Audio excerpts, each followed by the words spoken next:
Selamat pagi Bapak, Ibu Guru, Suster, dan anak-anak kami yang terkasih. Pagi ini kita akan mendengarkan renungan pagi. Sebelum kita mendengarkan sabda Tuhan, mari kita bersatu di dalam doa. In the name of the Father, and of the Son, and of the Holy Spirit. Amen. Lord Jesus, Son, we will start the meditation. Open our minds, O Lord, so that we can listen and apply your words. Well, thank you, Lord. Amen. In the name of the Father, and of the Son, and of the Holy Spirit. Amen.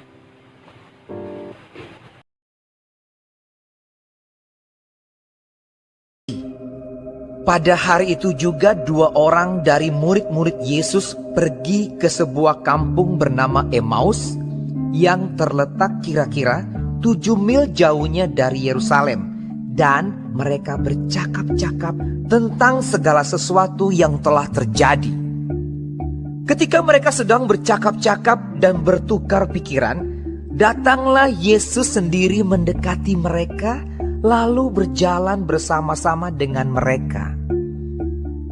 Tetapi ada sesuatu yang menghalangi mata mereka, sehingga mereka tidak dapat mengenal Dia. Yesus berkata kepada mereka, "Apakah yang kamu percakapkan sementara kamu berjalan?"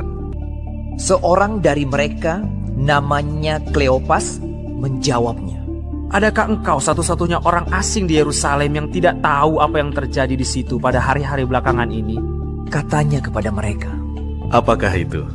Jawab mereka, "Apa yang terjadi dengan Yesus, orang Nazaret?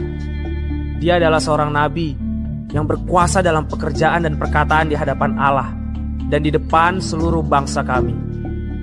Tetapi imam-imam kepala dan pemimpin-pemimpin kami telah menyerahkan Dia untuk dihukum mati, dan mereka telah menyalibkannya. Padahal kami dahulu mengharapkan bahwa Dialah yang datang untuk membebaskan bangsa Israel. Tetapi sementara itu telah lewat 3 hari sejak semuanya itu terjadi. Tetapi beberapa perempuan dari kalangan kami telah mengejutkan kami. Pagi-pagi buta mereka telah pergi ke kubur dan tidak menemukan mayatnya. Lalu mereka datang dengan berita bahwa telah kelihatan kepada mereka malaikat-malaikat yang mengatakan bahwa Ia hidup. Dan beberapa teman kami telah pergi ke kubur itu dan mendapati bahwa memang benar yang dikatakan perempuan-perempuan itu, tetapi Dia tidak mereka lihat." Lalu Ia berkata kepada mereka, "Hai kamu orang bodoh, betapa lambannya hatimu, sehingga kamu tidak percaya segala sesuatu yang telah dikatakan para nabi. Bukankah Mesias harus menderita semuanya itu untuk masuk ke dalam kemuliaannya?" Lalu Ia menjelaskan kepada mereka apa yang tertulis tentang Dia dalam seluruh kitab suci.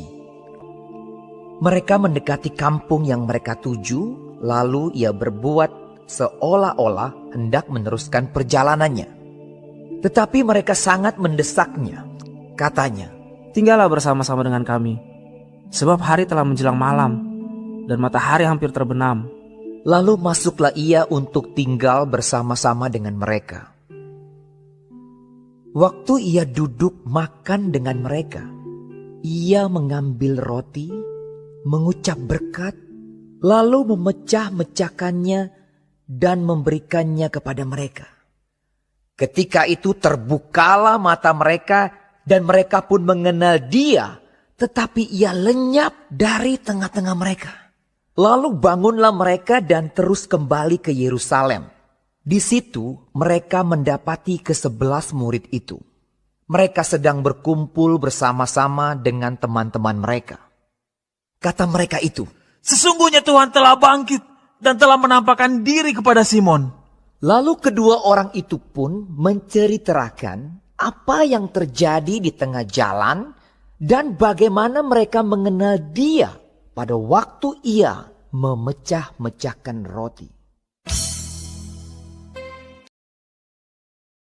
Bapak, Ibu Guru, Suster, dan anak-anak kami yang terkasih, kisah kedua murid yang berjalan menuju Emmaus memberikan kita gambaran bahwa ada pengikut Kristus di luar lingkaran para rasul dan perempuan-perempuan yang datang dari Galilea. Mereka merasa kecewa, ternyata tokoh yang mereka harapkan menjadi penebus dan pembebas justru mati disalib. Karena larut dalam kekecewaan dan kesedihan, mereka sama sekali tidak menyadari bahwa yang menemani mereka adalah Yesus yang mereka kenal dan banggakan.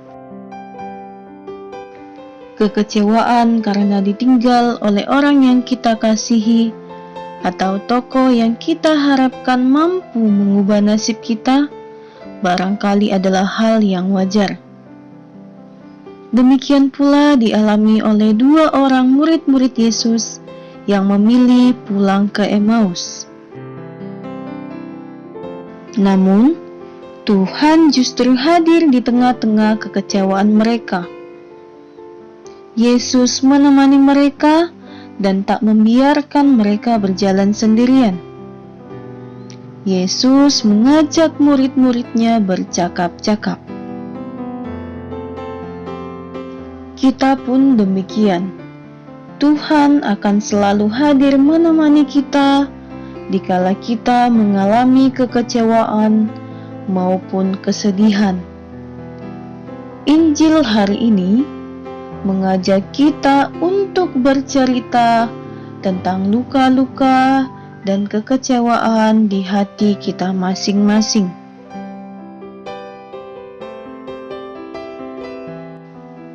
Bapak, Ibu Guru, suster, dan anak-anak kami yang terkasih, saat kita memiliki kekecewaan, masalah, maupun pergumulan di hidup ini, marilah kita menceritakan dan mencurahkan seluruh hati kita kepada Tuhan. Percayalah, Tuhan akan menemani kita dan tidak akan membiarkan kita hidup sendiri. Tuhan akan membantu kita menyelesaikan masalah dan seluruh pergumulan di hidup kita masing-masing.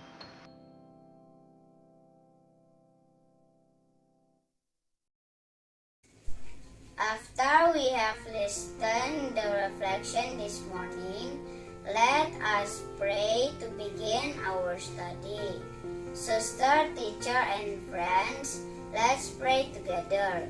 In the name of the Father, and of the Son, and of the Holy Spirit. Amen. Our good Father, thank you for this beautiful morning. Thank you, Lord, for your blessing to us, which is new every day. We have listened the reflection this morning. Let the message conveyed we can apply in our lives, and let your word be the light of our lives.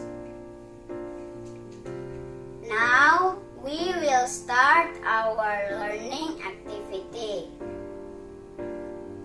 Bless our teacher so that they can teach us patiently, and bless us so we can understand what will teacher teach.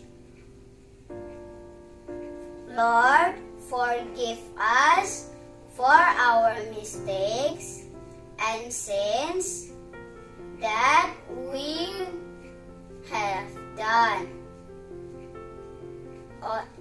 Only in the name of Jesus Christ we pray and say, Saint Anthony, pray for us. Amen.